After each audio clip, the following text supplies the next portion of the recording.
Ahoy everyone, Tightrope here, and in this video we're taking a look at the balance changes to Brits and DAK, as well as a few of the most important bug fixes that arrived in the patch 2.0. The British Base Howitzer barrage has been buffed up massively. It's firing more shells, faster reload, better AoE, higher damage cap, the whole kit and caboodle. So I got some before and after footage. Let's see how it goes. Pre-patch, post-patch.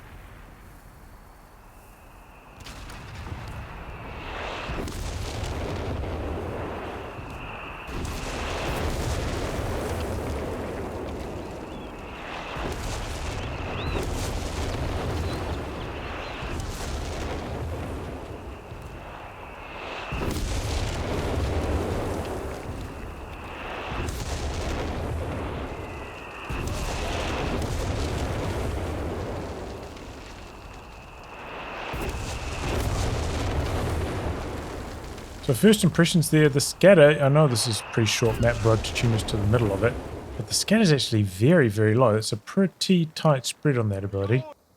And now measuring the response time, how long it takes to rotate to face over this direction from starting down the middle. And the first shell lands, how long that takes. Not seen the results yet, but I imagine that's quite a bit faster. It feels faster. In the training center for Brits, light vehicle training has been changed. It used to provide bonuses to acceleration, rotation rate, and accuracy, but now it provides bonuses to rate of fire and ability recharge. I'd say the big winners and losers from this. Big winners probably the Bishop, because the rate of fire is going to buff up how fast its barrage happens, and the ability recharge going to reduce the cooldown on the barrage. So this is a huge buff to the Bishop, this light vehicle training. It used to get, very, very marginal benefits, just essentially gaining vet so you could get to direct fire faster. That was the main benefit, but now this is like tailor-made for buffing up the Bishop. The Humber, I'd say, also probably winning out, loses some mobility, whatever, but now you'll be able to spam that vet 1 mark area with the ability recharge, so that's pretty decent. Maybe the Polston's losing, because the rotation rate on it was actually pretty handy, because it's a little bit cumbersome with how it moves and stuff. And the Stuart's kind of a wash, you lose some mobility, gain some cooldown on some of its abilities, that's whatever. One thing I will say is that they didn't fix the double vet bug. You can see vet 1 with the Polston, nearly vet 2. I'm shocked they did not fix that. Tommies have had their close range DPS buffed, new values in red, old values in blue. You can see the increase there, it's about 5%. Not a huge buff. And the scope rifle also got improved in close range, a little bit under 5% as a squad.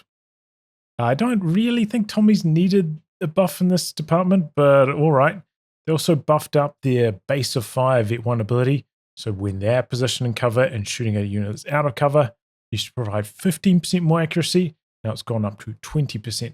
I could see that one getting buffed, but these ones were a little bit more of a head scratcher. Also on Tommies, related to their Base Anti-tank rifle, they removed their aim time and added it onto cooldown. The idea behind this change was that when they get their rate of fire bonuses at vet 2 and vet 3, now this will provide more of a boost. So slightly better rate of fire with the Base AT rifle at vet 2 and vet 3, which I think is fair enough because the scaling on these is rather horrendous. The Platoon command post, this is the second tech structure for Brits, has come down in cost by 40 manpower from 240 to 200. Doesn't sound that much, but this is a pretty big deal. Relatively early in the game this is happening, and I could easily imagine this being the difference of you being able to squeeze in like one more squad before you tech, especially in a game where you're not leading that much. So that's actually a surprisingly big deal, I think, the 40 manpower cost reduction on this. Also, in the Platoon command post, the CWT truck has had its cost reduced, both in terms of manpower and population. And the Stuart, the side tech's the same cost, but building a Stuart costs 5 fuel less, I think it is. So there you go. I don't think this is going to dramatically change the usage of the Stuart, but maybe this patch with the extended mid-game We'll see a few more Stuarts anyway. Foot Guards had their Vet 2 rate of fire bonus increased by 5%. I think that's the same as what Rangers got this patch, so alright, even Stevens. The 17-pounder, Archer, and 17-pounder replacement all got the same penetration increase, up to 320 far, 400 at near, because now they have to fight against these big boys like the King Tiger that has 440 armor on the front, same story on the Elephant. So I guess Relic felt like they needed to beef up these big boy AT guns to try and bust through the frontal armor on these, because these, you know, probably only going to be able to hit them on the front on most occasions. So they want them to be a bit more reliable in that role. Fair enough. Also, with the Archer, it got buffed a fuel cost reduction, and now it can fire on the move. I never really felt like it was that big of an obstacle in my games with the Archer, it not being able to fire on the move, but there you go. Archer's quite a lot better with those 2 changes, or 3 changes. The Thompson upgrade on the Ghurkas has been buffed. The damage per bullet has gone up from 4.5 to 5. You can see the impact of it here. Red line on the top, that's the new one, versus blue on the bottom, that's the old. It's about an 11% increase in DPS at all ranges. And compared to Commandos who used to be better with their stens, now they are neck and neck up close. But the Ghurkas are slightly better from about 15 range onwards. Remember, Commandos got the ambush bonuses to buff them up. Ghurkas slightly more health. The IO Ghurkali ability does synergize very well with the Thompsons as well, so just a bit of an extra nudge for those Thompson Ghurkas. The Sangar Wall that Australians can construct has build time reduced by 4 seconds, which actually isn't that impressive when you compare it to sandbags. Like one sandbag alone got its build time reduced by 4 seconds in this patch. So you can construct 2 sandbags and a piece of wire on the other side in roughly the same time as building a Sangar Wall. So kind of everybody gets a Sangar Wall now. And remember, like, you know, if a light vehicle tries to crush us, they'll get their speed debuffed, so that kind of buffed up wiring off your own sandbags as well. The Air and Sea Battlegroup has received a lot of changes in this patch. First off, to the Centaur, it's no longer a call-in, you have to produce it, so it's come down in command point cost by 3, from 4 to 1. And then both these abilities at the top end have gone up by 3 to compensate for that, so they're coming in later. You produce the Centaur from the final tech structure, company command post, same as like Crusader and stuff. They've reduced its cost overall. I think it's 40 less manpower, 10 less fuel, 2 less population, but still more expensive than the Crusader. So it's up against some stiff competition. You know, Crusaders like zippier, better at fighting against vehicles, good at like chasing down retreating squads and getting wipes on them. So I think at this price, we're maybe not going to see the Centaur too often. Might be a bit of a dead unit. The Commando support section has had a change to its veterancy. It's now got plus 20% to weapon accuracy at Vet 2, and the ability recharge that it used to get at Vet 2 has been moved to Vet 3 and doubled in amount. I think this is a good change overall because, yeah, the Commando support section, it feels pretty strong when it initially hits the field, but once it hit Vet 2, it didn't used to get any combat bonuses at Vet 2, so it really fell off a cliff in terms of scaling, and you guys know it can be pretty hard to get units to Vet 3 in this game. It might not happen until you're like 30 minutes into the match, so you'd be stuck with a Commando support section at Vet 2 for ages, just getting bullied by everything. So I think it's a good idea they gave it some combat scaling at Vet 2, and this is still less than combat focused squads. You know, this is more of a support section. A lot of other squads might get like 2 combat bonuses at Vet 2. This is only getting 1, 20%, not super high value either. I do think it's a little bit strange that they gave it accuracy at Vet 2 and Vet 3 instead of giving it like a rate of fire bonus somewhere, but alright. Either way, that's a good change to the Commando support. The anti-tank rocket loiter in Air and Sea has received a huge number of changes. This was always pretty useless, like the rockets just came in too slowly, only really worked against stationary units or maybe like a Tiger with engine damage, something really slow. It's just incredibly easy to dodge these rockets. So they've addressed this. They've changed the AoE on them so they do the same amount of damage anywhere in the AoE, but they've reduced the amount of damage per rocket from 100 to 60. They've also increased the scatter and increased the projectile speed. Oh, what was that? Did you see how tiny that circle was? I think they've mucked up the indicating circle there. So you're just going to try it out against the Tiger to see how much damage it does over the course of the ability. We saw the 80 loiter of 80 portion of the Wehrmacht loiter the other day was not very good anymore. So it does look like maybe there's a bit more scatter from side to side. What if we chuck a squad of infantry in here? I see the bastard! Circling your mark! Does have a target table penalty. It only does 20% damage against infantry. So yeah, it doesn't look like it does terribly much to infantry. So it couldn't kill a Tiger in the full duration of the ability. So now we're going to try out a P4 driving through the circle, see how well it does at tracking a unit moving through. P4 5.25 speed on the slower end of a medium tank. Target marked. We'll keep you apprised. Come on, lock Come on here. Jerry. Let's see you get away from this one. Hey, actually did a little bit of damage this time around. How about that?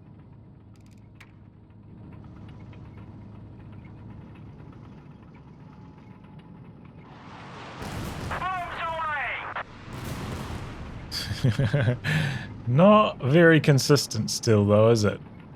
Scatter is kind of like a double-edged sword. The scatter might allow it to hit a moving target, but then it's making it, oops,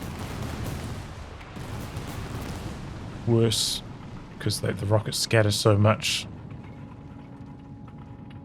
They're not going to hit a Tiger as consistently anymore. You win some, you lose some. Maybe it could work alright if scatter kind of lines up so the Typhoons are chasing. They kind of like land on it as it's driving away, but looks like against a tank moving at regular speed, this isn't like that impressive. The Heavy Armour Battlegroup has also received a huge number of changes. First off, engineer detachments. The manpower discounts for engineers has gone up in command point cost by 1. So if you want to spam engineers, this discount's going to be coming in later. It's going to be much harder to do, especially in those early game, you know, maybe like 4 engineer style starts. They might be kind of dead. On the other side, rigorous vehicle training has had its experience gain increased from 25% to 33%. Nice little boost to it there. Forward repair assembly has been swapped with the Crusader AA in its positioning. And then because that's, you know, this used to be 4 command points, now the Black Prince has gone up by 4 command points here. So it's actually coming in 1 command point later. If you try go vigorous, repair, Black Prince, coming in 1 command point later than it used to. They noticed they didn't add a command point cost to Churchill production like they did with like Panther or the Easy 8. So that's interesting to note because it did get buffed this patch as well. The Crusader AA is now on this side of the tree and it got similar treatment to the Centaur. You have to produce it from the company command post. Costs 1 command point to unlock that instead of 4. The Churchill has come down in cost by 40 manpower. Now it's actually not that much more expensive than the Matilda to build. It costs quite a lot more population, but in terms of upfront price, it's actually a bit of a deal. Remember, the Churchill did also get its machine guns buffed in this patch, so could be quite a lot more effective. Also got a new Vet 1 ability. I think it used to have the same Vet 1 as the Matilda, where if it's out of combat for 10-ish seconds, it would start to remove engine crits. But now it's got this new one, and this applies to the Black Prince. It also shares this Vet 1 ability, which I think is good. Trying to, you know, differentiate these by giving them different abilities, because they shared so much. The same smoke, the same Vet 1, similar kind of health, performance, speed. They've kind of been differentiating them over the last few patches. So yeah, this one gives them 360 health after 12 seconds. So it's not like a continuous thing. It just comes in a lump at the end. But it disables the Churchill's weapons and minus 50% speed while active. So it's already got engine damage here, so it's going to be moving very slowly in the first place. So you pop this. Now it is crawling.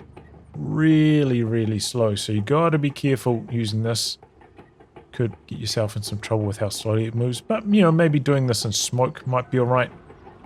You notice that it doesn't remove the engine crit. Maybe it would if we reached the right health threshold to get rid of it, but on this occasion we did not. So yeah, it has its pros and cons, but you know, sometimes these Churchills end up taking a lot of damage because they move so slowly, and this helps lighten the load in terms of the repair burden. The Churchill Black Prince has also received quite a lot of buffs in this patch. First off, you can see to its model, it's actually different now. It's got this heavy track armor over the top of it. Used to be able to see the treads. Now it's got these like shields over the top of their treads. And what that means is plus 100 side armor. So it's got heaps and heaps of side armor now on the Churchill, which is interesting. You know, they're trying to buff up side armor a bit this patch. Now the Black Prince, you know, it's kind of got a very narrow front, very long side, so it's often hard to leverage its high frontal armor in a lot of fights. But now its side armor is like some other tanks' frontal armor. It's just crazy how much side armor it's got. The heavy track armor on the Black Prince has another effect. It also makes it immune to crew shock criticals. I just want to double check how this works here, if it works on the rear armor, or if it's just side armor immune to crew shocks. So Fausting it on the rear. Nothing. No crew shock. So I think one of the best counters to the Black Prince used to be like chain snaring it, especially once they got like the Vet 2 damage bonus on snares. You know, it's guaranteed damage getting through the tough armor of it. Used to be a pretty good option, and its AoE isn't quite as nasty as like the Tiger. So generally you wouldn't get squad wiped as often trying to do that kind of maneuver. But this is a big buff. I want to see if I do like double Fausts. That gonna give it... No, because it's immune to crew shock, double Fausts, double snares is not going to result in engine damage. This is just immunity to crew shocks. You know, if we get this down low enough to half health with a snare. Might need one more, slightly above it. If you get it to half health with a snare or below, then it will be engine damaged. So that still works, but yeah, no crew shocks. They nerfed the Black Prince's AoE, but they buffed up its rate of fire, so I imagine it's going to be pretty similar against infantry. Try it against a clumped up squad. Oof. And a squad out in the open. Pretty good against a clumped up squad. Seems to have pretty good scatter at this range, so it reliably kind of lands on one model shot. And I would guess the Black Prince got the same machine gun buff that the Churchill did. So looks pretty good against infantry still, and even better against tanks with that faster rate of fire. After getting locked behind tech, the Crusader AA has gone through a load of changes. It's come down in fuel cost. So now compared to the regular Crusader, it's the same fuel and manpower, but one population less. They buffed up the damage of it, so it should be better against vehicles. But they've nerfed the AoE, so maybe it'll be kind of similar against infantry with AoE hits at least. So we're going to swap this around, see how it does in the head-to-head. Werble versus Crusader AA. They also buffed up the Crusader's rate of fire slightly by making it have to reload less often. And that new Werble sound is actually quite loud even at this range, huh? So it looks like the Crusader's going to win the head-to-head here. It does have same armor, but it's going to win. The extra damage will also help it out against something like a Marder. Let's see how that goes. This is on the frontal armor of the Marder as well, where it actually has a chance to bounce. I could imagine if you were coming around, you know, this thing wasn't able to rotate fast enough, you would make mincemeat out of a Marder with this. Especially if you're getting some rear arm hits after the rear armor change. But yeah, beats the Whirlwind at both close and long range. And the true test of it, I think, is are you going to build it instead of a regular Crusader?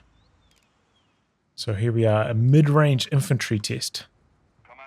can it out damage this, which can actually fight back against tanks a bit better and has perhaps a bit more versatility where you can upgrade it to AT option if you need to. Command points ready to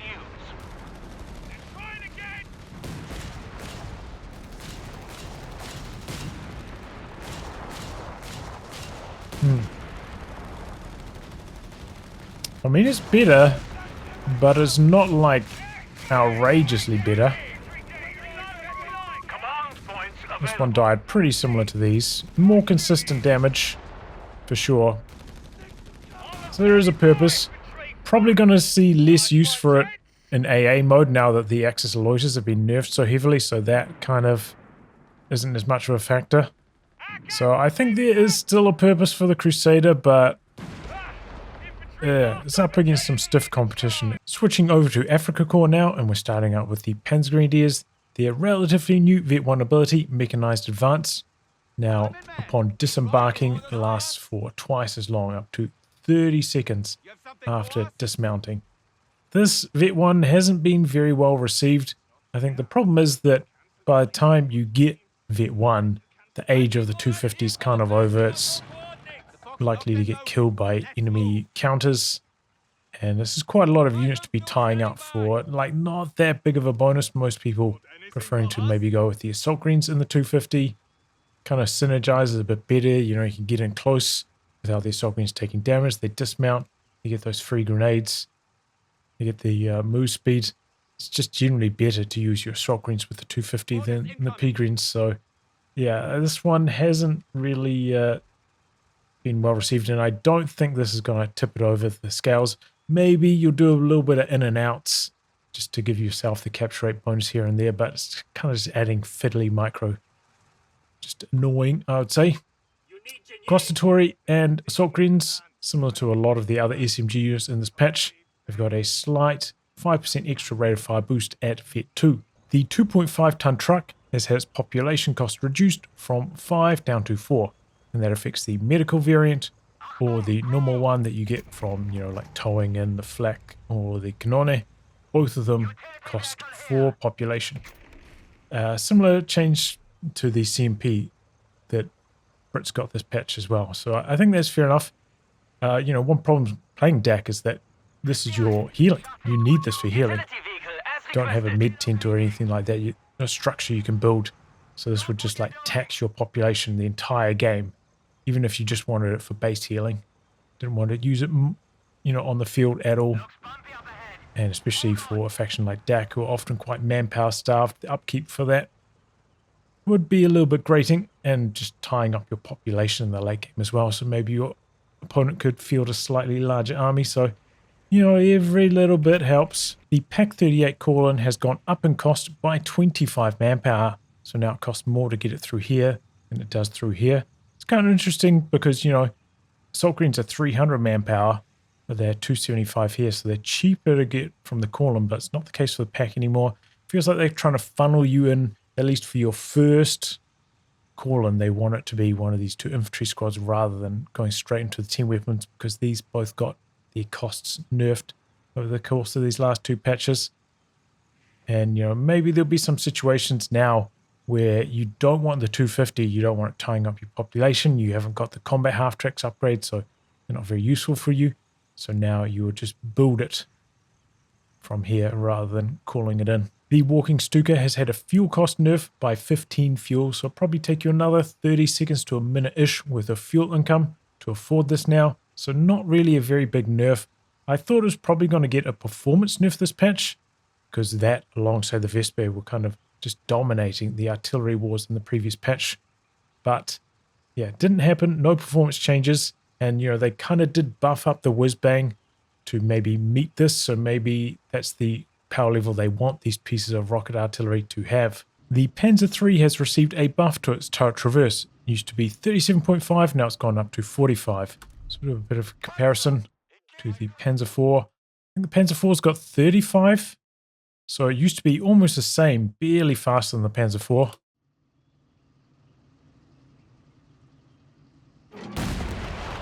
Now, not a crazy amount faster, but a noticeable amount faster, maybe fitting with its more flanking focused role. Maybe they want you to, be able to zip behind something, exploit its mobility advantages over the enemy. The Panzer III also got a new Vet 1 ability called Rapid Fire, kind of similar to the one that we saw on the Panzer IV earlier, but actually different. This one still gives 40% rate of fire boost for 15 seconds, but then after that 15 seconds, instead of getting a speed and rotation rate penalty, it gets a rate of fire penalty. So we'll see how that goes here.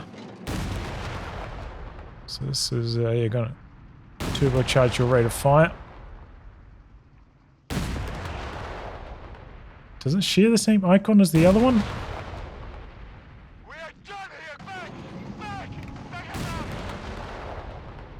So yeah, definitely no speed debuff. That's what I was checking there. Oh, that's dramatically slower. After going from 40% buff to minus 50%, that's different. Yeah, so it is different icons. Okay, just double check. This one's called Focus Fire, this one's called Rapid Fire. In the Italian Combined Arms Battlegroup, the Semovente has received quite a lot of changes in this patch. First off, its cost, it's come down by 20 manpower to build. Still, a decent chunk more than the Marder, that's its main competition, because usually you can tick up to Mechanized Company and build a Marder before you get enough command points to unlock the Semovente. That's been my experience at least. Comparing it to like the Chaffee, though it is a bit cheaper than the Chaffee in terms of fuel and population. Speaking of, they changed its gun a little bit. They improved the reload slightly. They also changed its penetration, so it's got a flat 150 penetration at all ranges. So it's a buff to it, mid and long range, but a slight nerf to it close range. So we're going to see in the head-to-head how it goes against the Chaffee. Like maybe about 4 or 5 patches ago, these two vehicles actually had identical guns, apart from Semovente, being a casemate, Chaffee having a turret. But since that, they have both undergone a huge number of changes. What was that explosion? Do you see that? It's got a new explosion effect. It's like Semovente missed its second shot in the middle fight.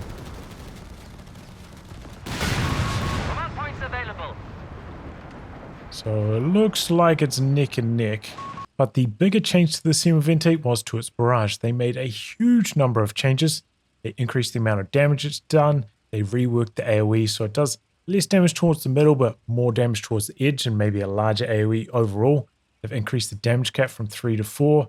Massively sped up the rate of fire of it.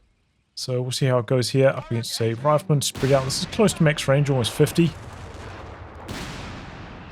That's much faster rate of fire. That is way faster.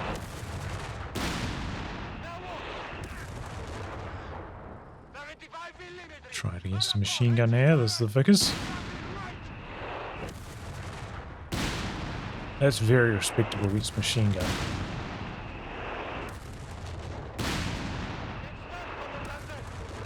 Alright, so yeah, the barrage on the Semovente looking pretty nice. In the Battlefield Espionage Battlegroup, the anti-tank incendiary munitions have been nerfed. Now they only do 1.5% health per second instead of 2. So they've toned this down a bit. Maybe they thought this was going to rain on the parade of the new heavy tanks. And I will say that this was a very popular selection. Probably got selected like 10 times as often as advanced ambush training. So maybe they're trying to make this look a bit more appealing by comparison as well. So let's see how much damage it does to a Sherman in one shot.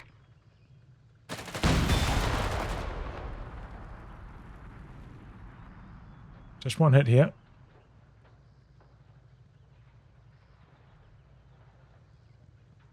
Takes it down to 452. In the Armoured Support Battlegroup, the Stuka Anti-tank loiter, we'll see how this does up against a Churchill. We saw the rocket loiter from Brits earlier, did about 3/4 damage to the Tiger over the course of the whole ability. We'll see how this does by comparison. See, this got nerfed, doesn't do as much damage to vehicles anymore. It hits infantry nearby, it won't pin them. We saw, some of this in the Wehrmacht video, but I figured I'd do one with the double planes just to see how it compares. And you can see they do shoot like a very long distance, so it definitely would have been suppressing infantry that kind of got in their way quite often before this change. Eagle has its prey. Circling overhead.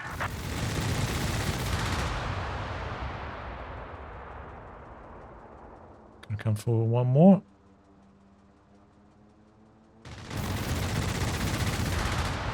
So very similar to the rocket loiter against like a stationary target. Took pretty much the exact same amount of health away from a heavy tank. That's interesting because this still, I would say, has much better tracking than the rocket loiter. So I think this is still better than the rocket loiter. One question that I still have related to the rear armor doing bonus damage to vehicles: is it possible for loiter planes and stuff like this to actually hit on the rear and do bonus damage? Throughout all of the loiters, I don't think I really noticed anything, but what we're going to try out here is the Strafes. First we're going to try out the this one is from Italian Combined Arms, so we'll go on the rear, on the front here. And one's coming in from one way, one's coming in from the other. So this one does just under 300. Just a little bit less, huh? A little bit less. About 60 damage less. That's interesting. Now let's try this out with the rockets. 99 fighters here. That's a hard target. I don't think I noticed any like rear armor crits showing up, so maybe it doesn't seem like it. I know that with like bombing strikes and stuff like that, if the V1 lands on the rear of the Churchill, it'll kill it, whereas if it lands on the front, it will do 1150 damage, so it'll be alive at 50 health. So some strikes, it does seem like it matters. Now I'm going to cover a few of the most important bug fixes, and we're starting out with garrison machine guns. They made a change now such that if you want to switch directions, then quickly switch again. Maybe, you know, if a squad's trying to circle the building, trying to keep up with it as it goes around. When you switch directions, and you want to switch again, it has to fully set up in one direction before it can start to switch back. So it should make it much easier to kite around buildings than was before. So we'll see how this goes. See if I can swap from side to side. I'm going to have to jump this guy in and out. So I can do this. Select the building. I'm going to go this way.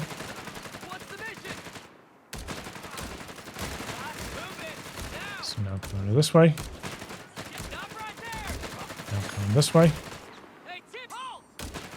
Now I'm going back this way. Now I'm going back this way. This is just way easier. So this is a big nerf to MGs and buildings.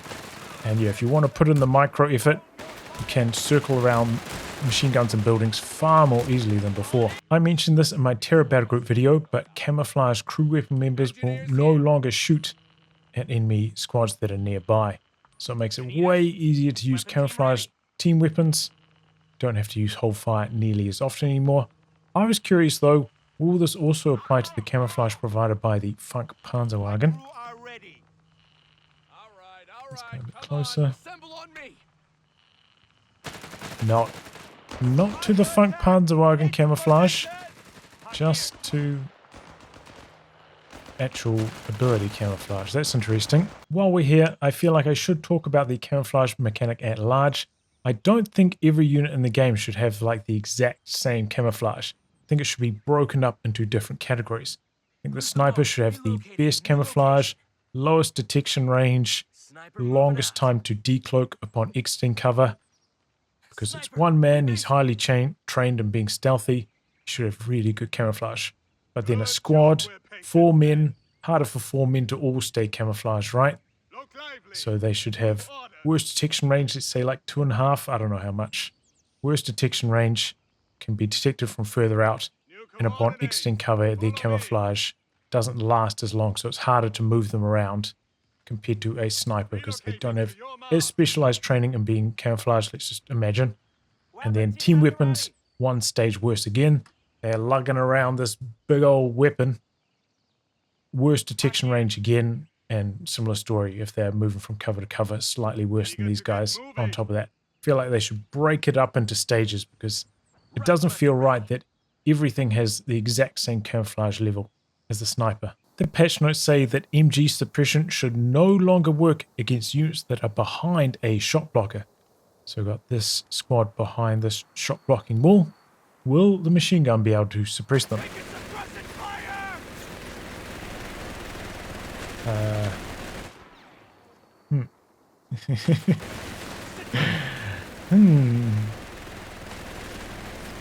I've got invulnerability on just so these guys didn't die.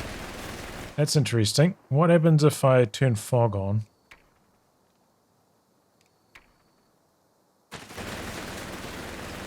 So they can't see this guy behind the shot blocker. No, still works. Maybe it's a defect with this wall. I'll try somewhere else. Now I'm going to try this in a slightly different area. I think the MG's got a big enough AoE suppression for this to work.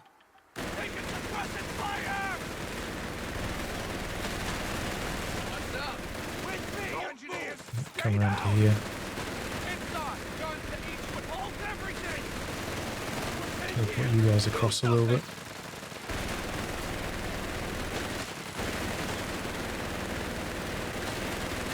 Well, it seems to be working better on the building, so maybe there's just a defect with some of the walls. It doesn't work properly on. Either way, it's a good idea. I didn't notice any mention in the patch notes of explosive damage not registering kills properly. So let's test that out, see if they fix that. I've got 18 riflemen here. Let's see how many kills I get from killing them all with the explosive damage of this LEIG. So after all of that, I have 1 kill counted on the LEIG, just 1. 1 out of 18. The next video I plan to do related to this patch will be about the general changes, so looking at the sound effect improvements, the VFX changes, the new maps, feature improvements, and so on. Then I think I'll go back into the battle groups, covering Canadian Shock after that. A huge thank you to all of my Patreon backers, and if you enjoy this content, I hope you consider coming on board.